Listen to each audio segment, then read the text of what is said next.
Pemirsa, perwakilan negara sahabat telah hadir dalam World Water Forum atau WWF ke-10 di Bali yang rencananya akan dibuka secara resmi oleh Presiden Joko Widodo pada hari ini. Lalu seperti apa dan juga seberapa besar dampak diselenggarakannya WWF untuk Indonesia? Kita akan bahas bersama dengan Dirjen Informasi Komunikasi Publik Kemenkominfo Usman Kansong. Selamat pagi Bang Usman. Selamat pagi Febri, selamat pagi Gemma. Iya. Pagi Bang Usman. Bang Usman, ini kan rangkaian perhelatan World Water Forum yang ke-10 sudah dimulai. Dan di hari ini khususnya apa saja nanti rangkaian dari WWF yang telah dan juga akan dilaksanakan? Ya, yang pertama ada pembukaan, ya kemudian ada high level meeting, ada juga pertemuan-pertemuan bilateral ya antar kepala negara ataupun wakil kepala pemerintahan dan menteri.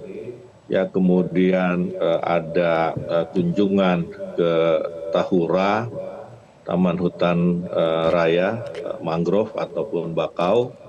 Lalu ada expo, kemudian juga ada pawai budaya yang akan digelar Kemen Parekraf begitu. Itu beberapa rangkaian acara yang akan berlangsung hari ini. Baik Bang Usman, nih kira-kira opportunity atau kesempatan baik apa yang bisa didapat Indonesia dalam acara WWF ke-10 tahun ini? Iya, jadi memang kita ada beberapa inisiatif ya, tadi sudah disampaikan oleh reporter Metro di Bali. Ya, jadi yang paling hal lain adalah kita ini akan memperlihatkan contoh-contoh baik yang sudah dilakukan oleh Indonesia dalam pengelolaan air. Ya, misalnya kita akan memperlihatkan kearifan lokal Subak kepada masyarakat. Ini juga adalah satu tata kelola pengelolaan air untuk kesejahteraan bersama. Ya, karena dengan kearifan lokal Subak ini produksi padi, beras ataupun bahan pangan ini bisa dijaga bahkan ditingkatkan ya. Kemudian kita juga akan memperlihatkan kesuksesan kita dalam program Citarum Harum. Ya, Citarum sebelumnya tercemar berat ya, tetapi dengan program Citarum Harum maka Citarum sudah pulih. Juga kita akan memperlihatkan kesuksesan kita dalam memulihkan Danau Toba, sehingga Danau Toba sekarang menjadi lokasi wisata super prioritas. Nah, tentu kita juga akan belajar dari negara-negara lain ya bagaimana mereka mengelola air ya, karena terus terang juga harus kita sampaikan di sejumlah wilayah di Indonesia ini masih ada masyarakat yang kesulitan dalam mendapatkan akses air bersih, misalnya di Nusa Tenggara Timur atau di beberapa lokasi di Kalimantan begitu. Nah, selain itu saya bisa sampaikan bahwa tentu ada manfaat yang kita peroleh ya, manfaat jangka pendek maupun jangka panjang ya. Jangka pendeknya penyelenggaraan World Water Forum ini juga menjadi bagian dari promosi pariwisata di Indonesia. Untuk masyarakat Bali sendiri itu catatan Kementerian Pariwisata hampir 900 miliar uang yang berputar ya dari penyelenggaraan ini, misalnya dari belanja kuliner, souvenir, hospitality, penginapan, sewa mobil misalnya begitu.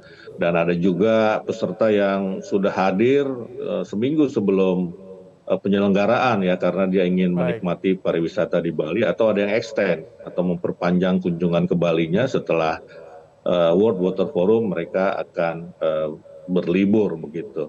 Selain itu juga ada proyek-proyek strategis yang tadi sudah disampaikan, ada seratusan yang nilainya kurang lebih 90,4 miliar dolar. Tentu ini di bidang air, misalnya tadi sanitasi, kemudian bendung, istilahnya Pamsimas dan Sanimas ya, sanitasi masyarakat dan penyediaan air minum buat masyarakat.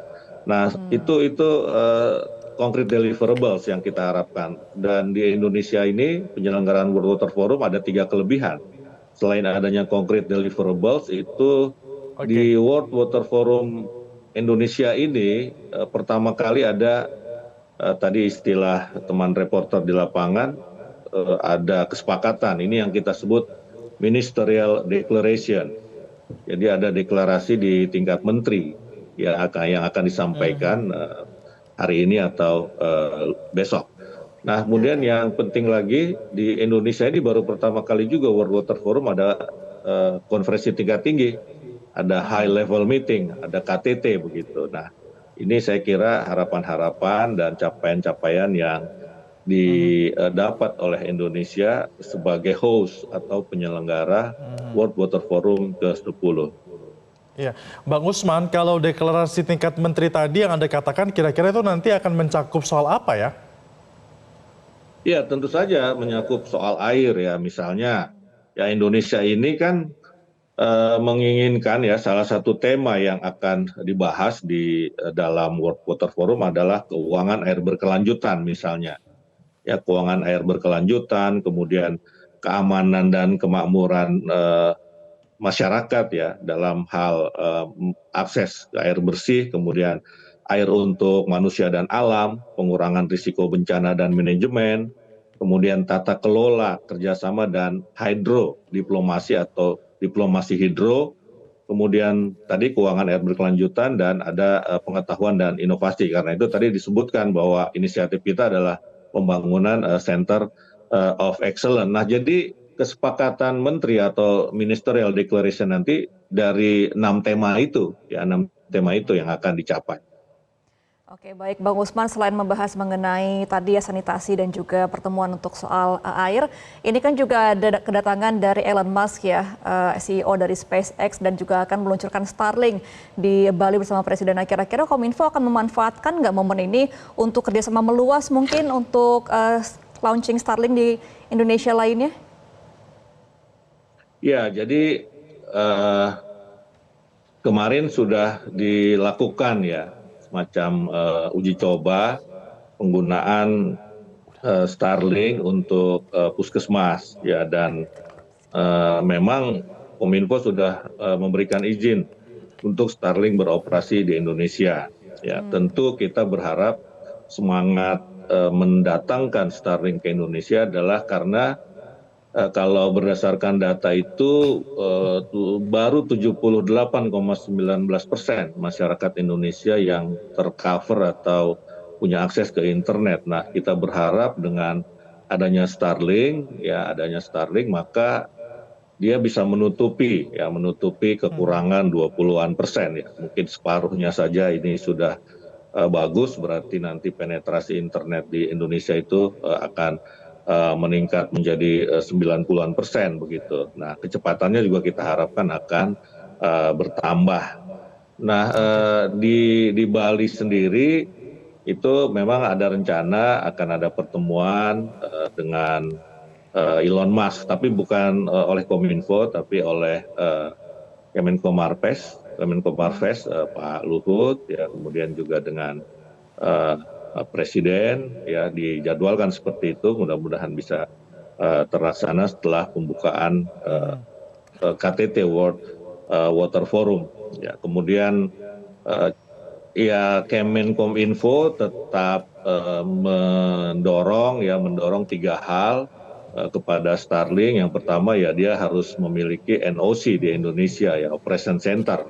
Ini untuk menjamin keamanan data kita begitu. Kemudian yang kedua, kita akan meminta Starlink untuk bagus dalam customer service, pelayanan publik, karena ini kan retail ya, langsung rencananya seperti itu. Dan yang ketiga ya kita dorong juga agar dia comply dengan perpajakan di Indonesia.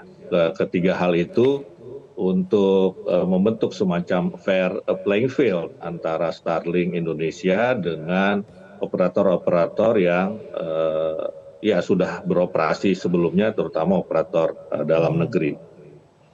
Iya, nanti ketika Elon Musk bertemu dengan Presiden yang akan dibahas apakah sektor kerjasama atau memang ada investasi yang akan ditanamkan di Indonesia, Bang Usman?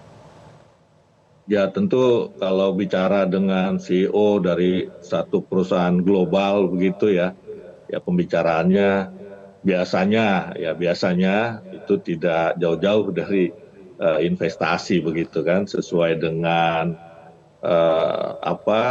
produk ataupun jasa yang dihasilkan oleh perusahaan tersebut. Oke, baik, kita harapkan akan ada kerjasama yang terjalin dan juga investasi yang terjalin juga di Indonesia setelah World Water Forum ke-10 ini.